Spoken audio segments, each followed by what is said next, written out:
Te mana tunatu ne a tātou ang sala, ina iau ngā tātou e whāmabalu le nei misteri upa ia.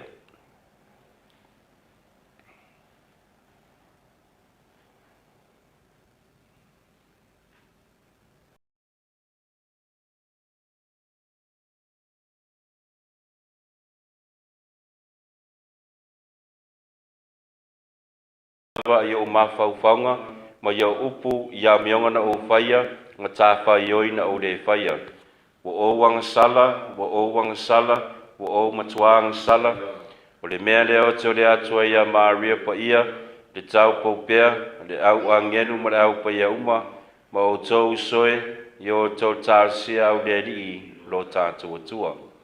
Ia la whamaia te tātou le atua le ona mana uma, wha mangana mea tātou wanga sala, ma watu i tātou i le ola e whaavabau. Amen.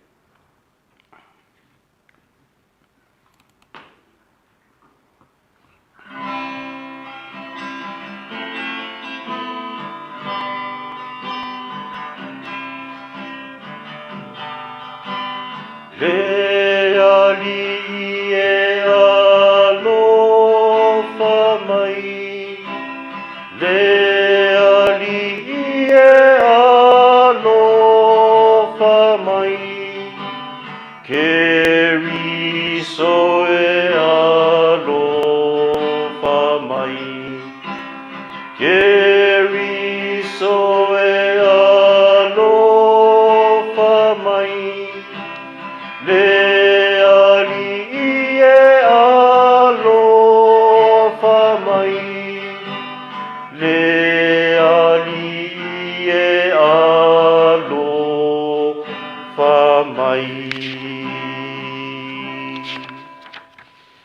o le viiga i le atua i mea au pitonunga, ma le fide mu i le lalolangi i tangata e loto lelei. Mātou te vivi atu, mātou te whaamanu atu, mātou te ifo atu, mātou te whaane e atu, mātou te whaafetai atu ia te oe ono lo ma madu sirisiri. Le ali ia atua, le tupu o le langi, le atuae, le tamae o le malo simalava, le ali ie Yesu Keriso o le alo e tō tasi lava. Le ali ie le atua, le tamai māmoe o le atua, le alo o le tamaa. O oe te ave sea ang sala le lalolangi, alofa mai a te i mātou. O oe te ave sea ang sala le lalolangi, ie tadia la mātou te talo. Oe a fio i le au tamatau o le tamaa, alofa mai a te i mātou. Wā wana oe le tasi pa ia, wana oe le rii, wana oe le siri ese, Yesu Keriso, whaatasi ma le anganga pa ia, i le mamalu le atua le tamaa. Amene. Ia tātou te talo, ina ia whaamangaluina i le atua o tātou se, ma tātou mauai le fide mu. Le tamaa e o loa lofa mo i mātou, wa sili atu i mea uma mātou te whaamoe moe, wa sili atu i o mātou whaamoe moenga, mo mātou mana onga. Ie e whamangalo mātou se. Ie tausia i mātou i lo fide mu ma i e taitaina mātou i le ala o le whaoratanga. La mātou lenga le nea lātu no mātou wari o Yesu Keriso lo walo, wa soifo ia mapule whaatasi ma oe ma le anganga pa ia, o le atua mo le whaavavau lava. Amene.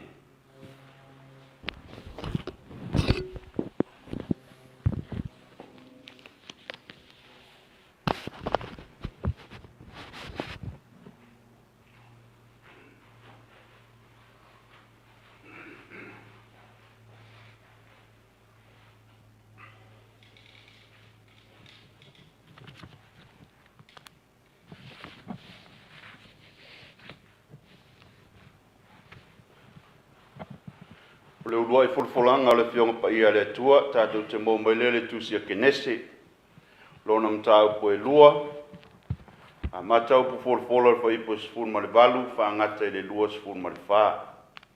O le matua, e avea i la ua matino e tasi, kenese e lua sifun ma le valu, fa ngata i le lua sifun ma le wha. O whetalai mai fo i le li i le tua, e le lei ina tua tasi o tangata. O te whaia sona fisoasoani te tau maia. Na whaia le li i le tua i le ele o manu vai wha umalava ma manu whele lei umalava.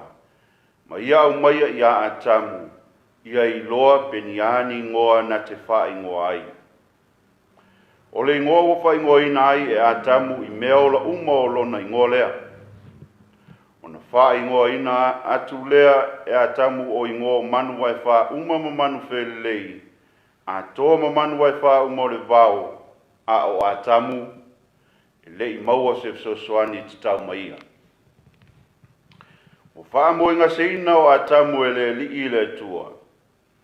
Li e ua moe lava. O na toina lea e o ia o le tasi o na iwi aso, maana wha aso o ane le a ano e sui ai. O le iwi aso fo ina toina e le li i le tua ia a tamu, wana whai ai le fini. O na ia au maia lea o ia a tamu. O na wha pe ai lea o a tamu. O le iwi lava le nei o uiwi, ma le a ano o a ano. E ta ua o ia o le fafine, o wana toina atu o ia ai le tane. O le mea lea, e tu ua ai le tane lon tamamo lon tina, ai whaatasi atu malana hawa.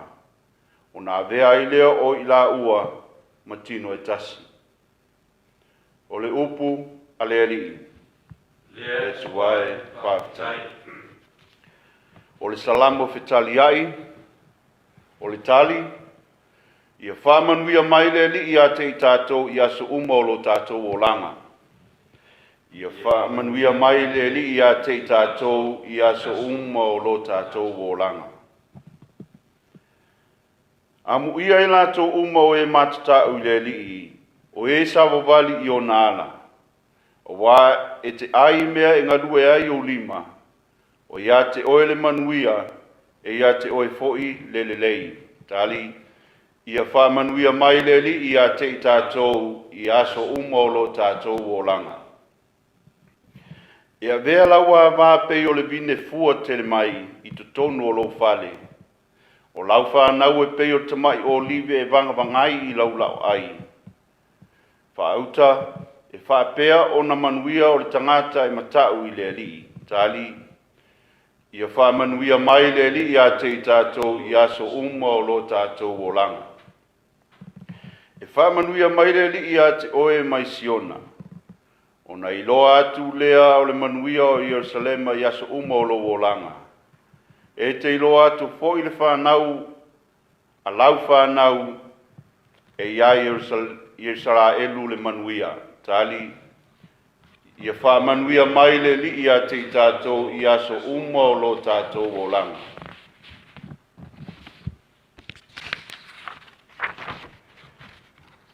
Our second reading is from the letter to the Hebrews, chapter 2, verse 9 to 11.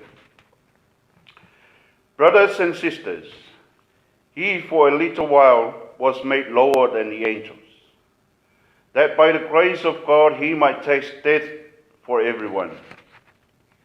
For it was fitting that he, for whom and through whom all things exist, in bringing many children to glory, should make the leader to their salvation perfect through suffering. He who consecrates and those who are being consecrated all have one origin. Therefore, he is not ashamed to call them brothers. The word of the Lord. Thanks be to God. Tata tutulai mo le whaiu po le evangelia.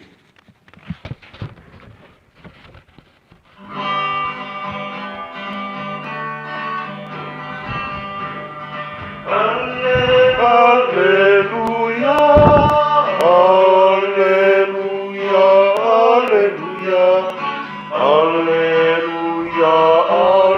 alleluia, alleluia, alleluia. Le alie ia e te talaina o mātou loto ia nau ia fionga lo walo.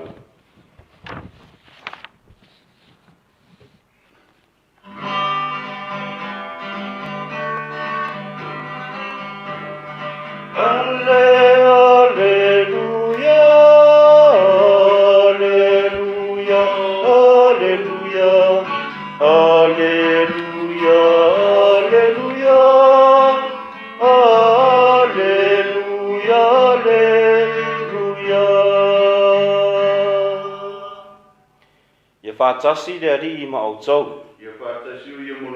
O le wholofolanga ma le vangalia pa ia na tūsia e ma reko. Le ari ia vi ia oe. Ma reko lo mtau po se fulu. Wholofola mai I le whaipoe lua whangata I le sefulu ma le ono. Ma reko lo mtau po se fulu. Wholofola mai I le whaipoe lua whangata I le sefulu ma le ono. O le matua. Ue ua whaatasia I le atua, aua le whaata ese ina e le tangata.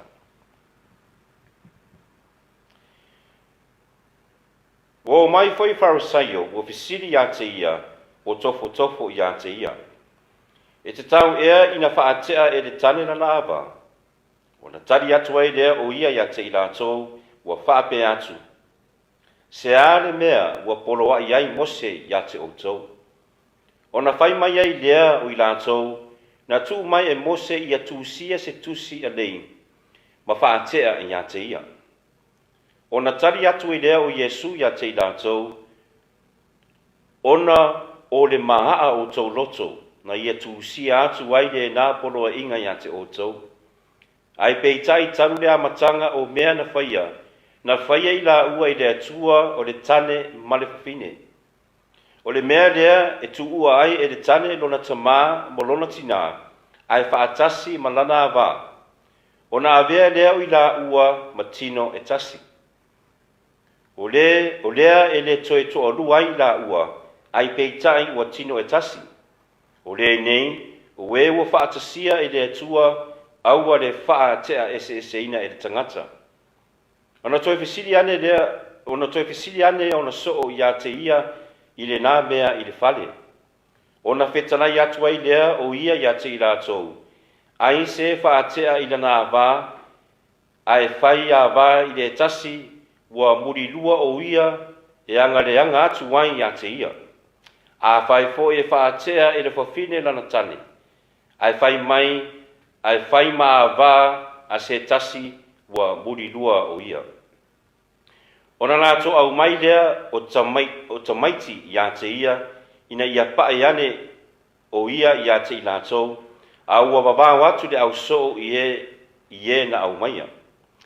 A ua silafia I Iesu o na tingā I lea o lona fine ngalo. A ua whetarai atu foi ia te I lātou, I nātu mai ia o tamaiti e o mai ia te au. A ua le wawao ia te I lātou, a wā e whaapeu I lātou nei, o e o I le mālo o le atua. E moni o te whai atu ia te outou, ai se le talia le mālo o le atua whaapei o se tamaititi, e le sao lava ia I ai. Ona si itia lea o ia o I lātou I ona lima, o a whahe e foi I ona au I lunga ia te I lātou, ma whaamanuia ia te I lātou. O le tala le nei a le ari. Ia vi ia o le ari o Iesu Keriso.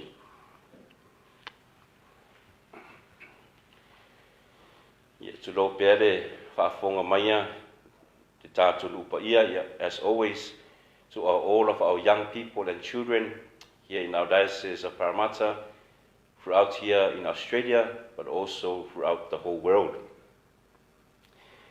To you, our young people and children, today's readings really speaks about family. Family is the focus of our readings for today. You are part of a family. Your parents are the part and the head of a family. And also, if we think about family in our own Samoan culture, it goes beyond not only for ourselves that we're living in a house, not just a mom and dad, children, but we also have family, our extended family, our ainga poto. And it's a very important part of our people. And that is why, probably our families, our ainga is the reason why we as Samoans, we are strong.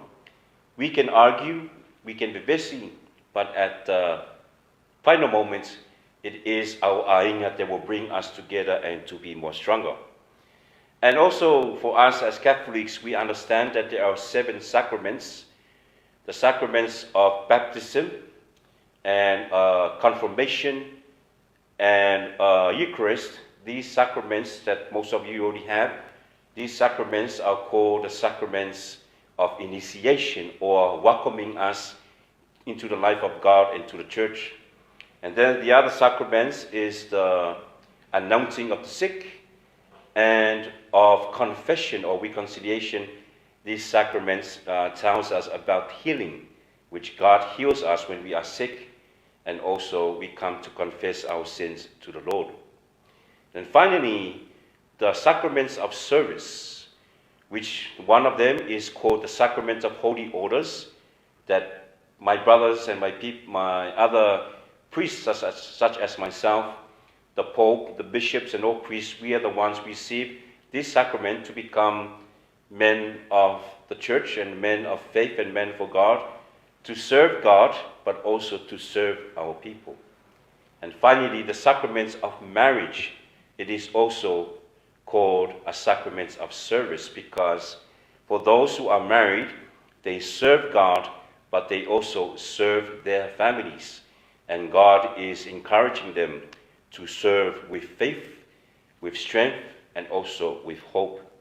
So I just kindly ask to you, our young people, for this month, especially we have now come to the month of October in the Catholic faith. This month is dedicated to the Rosary.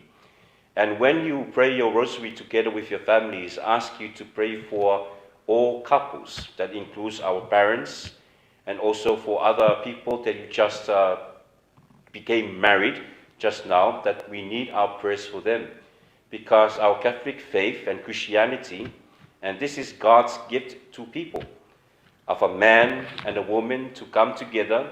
They will say the I do before God, but also among them, they will make promises that they will serve their marriage faithfully, and also for God to be with them, always to be the foundation of their marriage, but also us, the children, that we are part and the blessings of the marriage of our parents. So our young people, so we always give thanks. We dedicate this Mass especially to all of our parents, our families, for those who are married, and also to keep in our prayers for those of our parents, grandparents, uncles and aunties who have passed on. And we thank them for their love and care that they have shown to you and to all of us.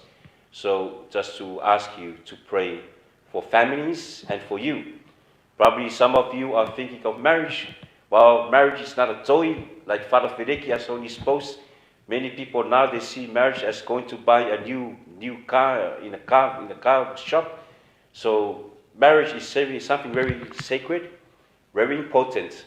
And so that's why I ask you to pray for all our families.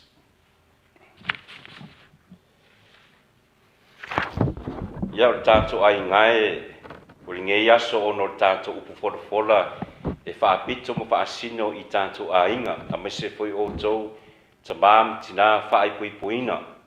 O whaamanuia o tau e de tua, ala i e karesia de Sacramenta o de mate de mounio, po de Sacramento de whaipuiponga.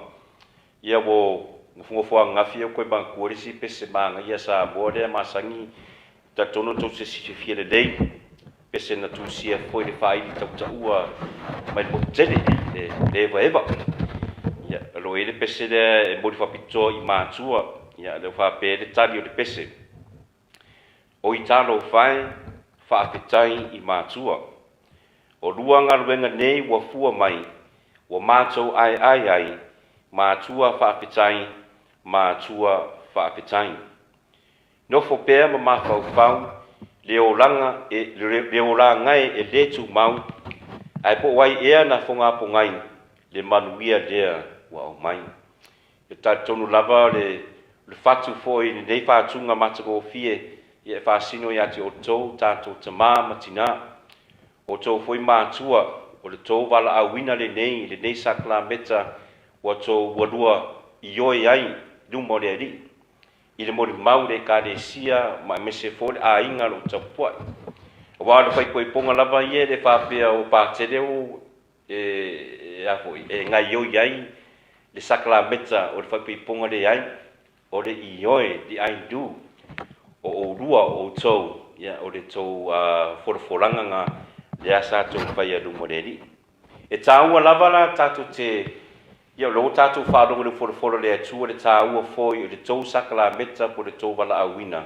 O whaatusa le tau alofa ma le ainga pe o le whowhuanga o le atua, le ana tātou whārongo ai le whorwhora mua ma tuse kinese. O le whowhuanga le atua le langi ma le lalulangi ma mea uma mea ola ma mea manu whilelei o le sami o maunga mea uma lava. Ai na whaapito le whowhuanga o le atua I lona whawina lea o le urua I tangata. This is the expression of God's love for His creation. Ia lea mo toe whaapito lava le atua lona lofa muti vale I le tangata na ia whawina. Sida fia lava le atua e o le teime e pau le tangata o no le angsala. Ai le whapena tu la foine le atua le tangata angsala. Na whaia lava le atua I lona lava whini ngalo, I lona lava awala. Ia toe whaafo I tātou I ngā te ia. I le tātou whola lona lua mo le tuse e beru.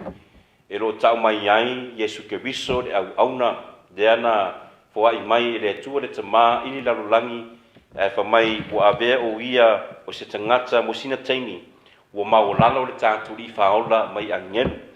Ai se a I whapenare lo fo le atua, ia tātou e tue e se le atua lona pa ia mo lona mamalu, a walo na fia ave o ia ma se fala se tulou ona o tātou wangsala e whaasawina tātou ma le leanga ma le mana a ia tātou maure manuia a wā o le alofo le atua e fia lata mai bea ia tātou.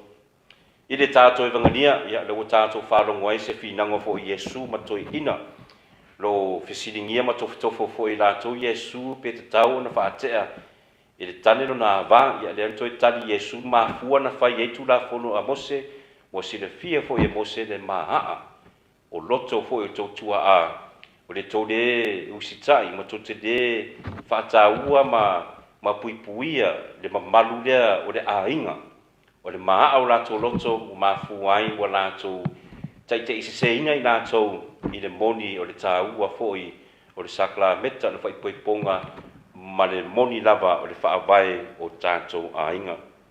Leo kogoto e wha umua fo tātou evangelia, to e wha manatu me Yesu ia tātou, o wha ngā fo Yesu, le tali o Yesu i ona auso, o le mai e leo te maiti o na ruma, ma upo lava Yesu wha mai a le peu tātou se ta maititi, i le sao lava tātou le maro langtu, sao me Yesu, le winga upo Yesu, wai tātou I loa lava o winga te maiti wa o tātou, fo isa tātou, tātou ola mai o tātou tamaiti o le file ngu a wā o le tamaititi o lana lava o langa e fia e whaalongo mausitai ma taitaina e mātutua ia o tātou o tātou mātutua I o maha o tātou loto I mafu ai te tele fui whale tonu fui o tātou langa ma se fo te tonu o tātou ainga ia le usumutu whaafine ia peno whaaso fui tupulanga talabou le tāua fui le tātou te talo o tātou ainga, ma se foi o tau uru ngā rii, ua loa tau sanga, tātou e le so le basa, ma whita, whaingata, ma lo lava le whaiwa. Ia au whene ngalo foi o tau mātua se tudou, pia sa e foi whaingata foi o le ainga, ua marepe foi le sakramenta whaipoiponga, ia te le lava mafuanga, ia ailo se mea le tātou te pasi msino, ia tau lava o le tātou toe mori no mori atua o tātou tangata vai, ma se foi o ainga. O le ta ainga Samoa lava ia e whaavai le alofa, e whaavai le atua. Tau lava o le tātou toe puipuia pea le mamalu ma le tāua ma le moni o tātou ainga. Le amu whetalai ma Yesu ia tātou. E moni ai le siva anga le upu le pese ewa, whamai o le whaasino manga o lau nei ola o uruwai whaiaonga. Na nā le mativa I ne alofa. Ia tātou ai ngai, ia, o la alfa le tonu lo whengai ma tātou, ia tātou mori tātou tauranga nei, a maise tātou whenga tausanga I le aso, ma le aso. Wā o le tātou talo le atua, e so swani mai le atua, ia tātou ainga, a maise fo ne vai tau, ia nei atunu mamau, nei atunu I fafo, o tele ainga, Samoa, o Pasifika, e so se ainga lava, o lātou whengai foi ono tele fo ne tula fono ma le whamai. ia e tau lava tātou te whamalosi, au ne tātou whawaiwai, o mori ni mo le atua, au le whamaa tātou roto, pei tātou ta meiti ne sāno mai Yesu, tātou mana tua le alofa muti vale o Yesu ia tātou, o whamaulalo ina tā ngaia lalo me angenu, ia o le alofa le nā le atua, le alofa fōre nā tātou ola ina, whaatinu ina, i le tātou langa tutonu o tātou a inga. Whawhitai mātua mo tō whaiva, mo tō tarusanga, ma se fwoi teita ina fwoi mātou whanau. Ia o le neimi sala ma le tue o tau, ma se fwoi tātou mātua, ua mo tu sia fwoi tātou mawhutanga o le mariu mareuti.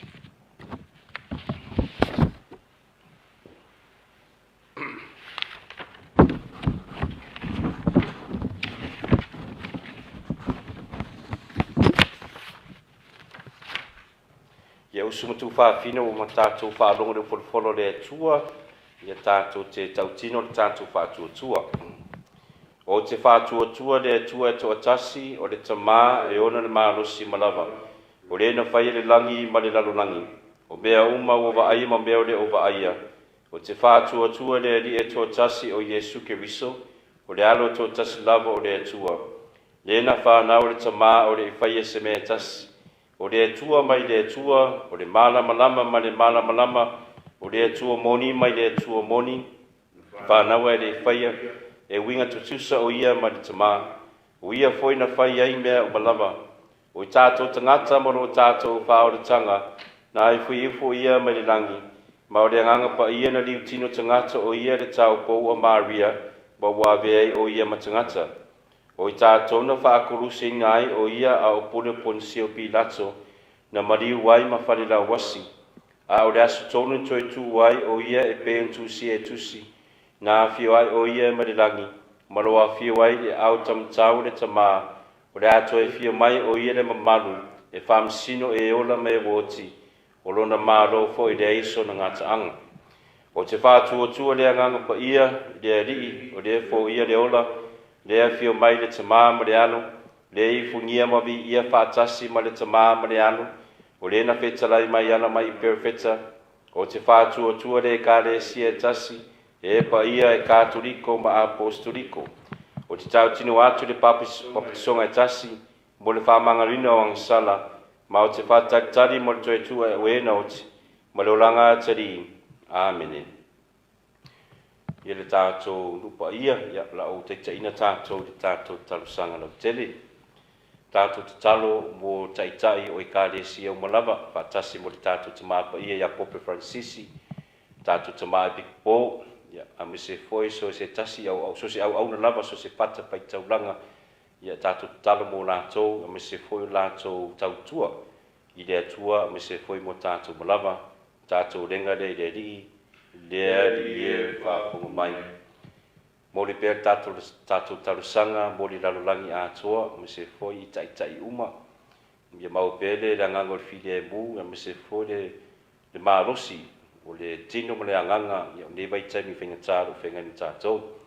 Tātou renga le rii, lea li e whaaponga mai.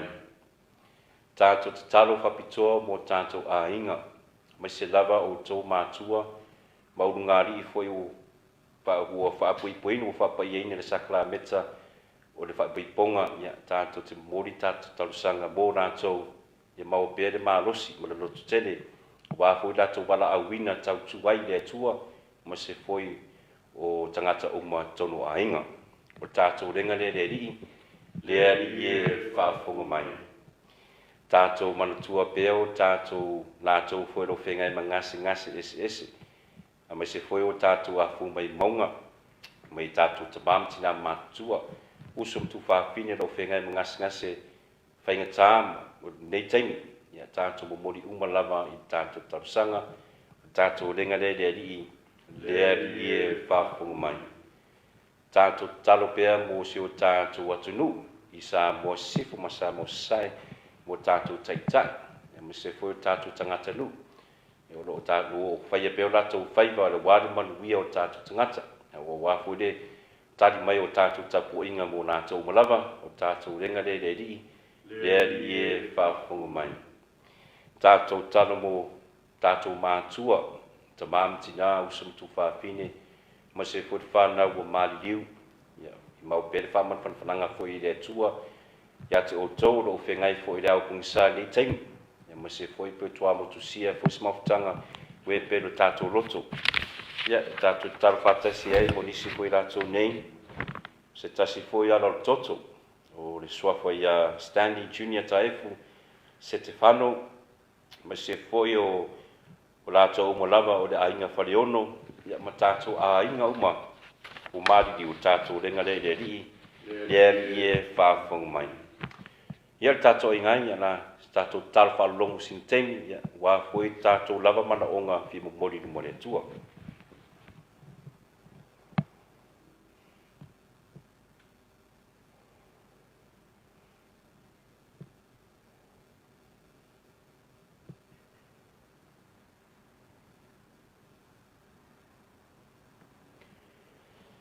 O tātou ringa le ri e whawhonga mai. Le tualo mātou te mā ue whawhonga i mātou te talo, i talia fwoi nisi o mātou mana onga tono mātou loto, o le mātou ringa le ne alati ate o Yesu Kiriso lo mātou wari i. Amen.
Ia via le tule langi ma le lalo langi walo ngalo fa mato maulini a reto. Fua ngal venga mangar ni kuma tangata la vele ma reto lo mi mato.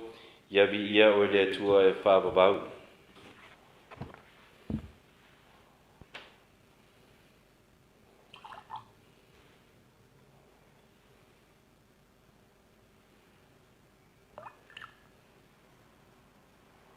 Ia vi ele tu le langi ma le lalo langi walo ngalo fa mato mauli ni waina o fua ngal venga ni mutangata la vena minu manga whare nganga mo i mato ia vi ia o le tua e whaababau.